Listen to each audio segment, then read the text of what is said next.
So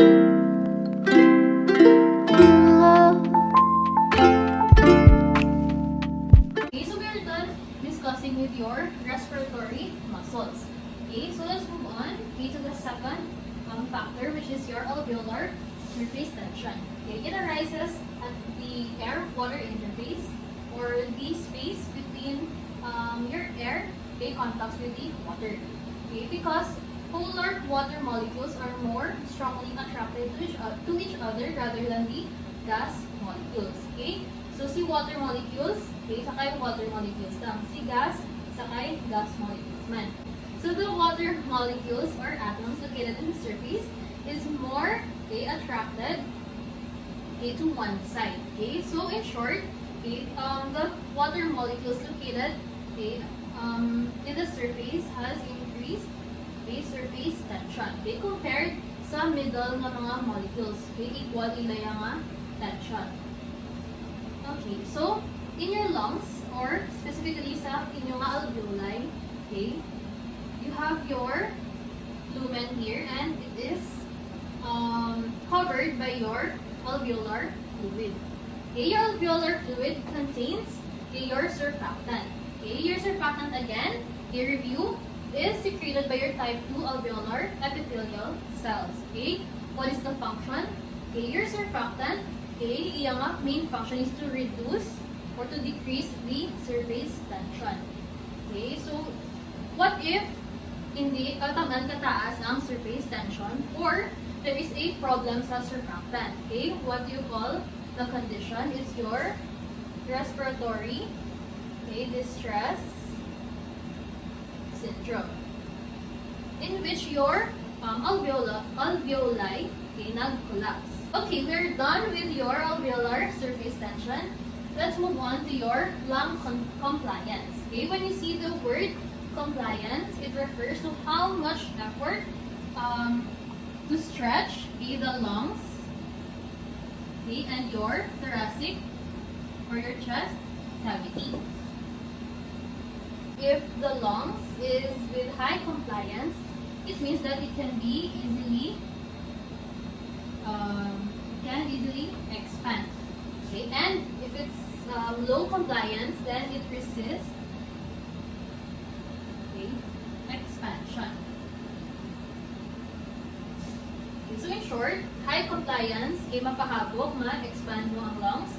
Low compliance, resist expansion. There are some pathology that hindi mo ma-inflate properly mga lungs. So, that is your lung compliance. Then the last, you have your airway resistance. Okay, so it refers mainly to the diameter of your bronchioles. Okay, so the diameter is controlled by the contraction and relaxation of your smooth muscles. So if when you inhale, diba, what happens to your diameter of your bronchioles? Okay, so increase man ang diameter.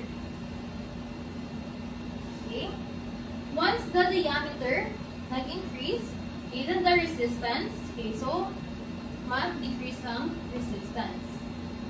Resistance refers to the opposition of flow. Okay, if the common lang ang area, okay, so budlayan siya, diba, i-resist ang tanan nga maagida. Okay, again, increase diameter, decrease resistance. Okay, opposite lang. When you exhale, ma-decrease ang diameter. Okay, diba, magamay ang diameter. Therefore, the resistance will increase. Okay, possible nga mapunggan niya majority isang air, for example. Okay, that's your airway resistance. So there are some pathology that can narrow or obstruct the airways, okay, causing increased resistance. So possible na ma-trap yung ang air. Okay, again, hindi ka pass through ang air due to the increased resistance. It can be your asthma, okay, it can be your cystic fibrosis, or your COPD, or your chronic obstructive pulmonary disease, such as your emphysema and your chronic bronchitis, okay, which will be discussed, okay, sa pathology na.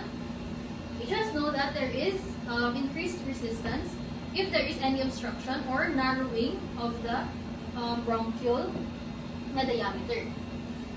Okay, so we're done with all the factors. move on to the alveolar ventilation. Okay? Diba? Your tidal volume accounts for 500 ml. So 70% of that, okay, which is 350 ml, okay, ang gina-use lang during alveolar ventilation. Meaning, only 350 ml, okay, is used or makita sa respiratory zone na go-participate sa gas exchange. Again, 350 ml, 70% of the tidal volume are sa respiratory zone in which occur ang gas exchange. The remaining 150 ml, okay, are siya sa normal dead space, okay, at the conducting zone. Okay, ara lang siya sa conducting airways para open, malagyan po yung mga airways. Maka-pass through, okay, ang air in and out of your lungs. Okay, so the dead space, meron siya two. First is your anatomic dead space. Okay? Negative gas exchange. Okay? Wala gas exchange kapag nag-occur. Okay? Meaning any of those conducting airways. Next is your physiologic dead space. Okay? So, naglabot sa alveoli. But again, wala gas exchange tungod nga poor ang blood flow. Okay? That can cause non-functional or partially functional na alveoli. Okay? So, decrease man gyapon ang gas exchange. Okay? So, that is your alveolar ventilation.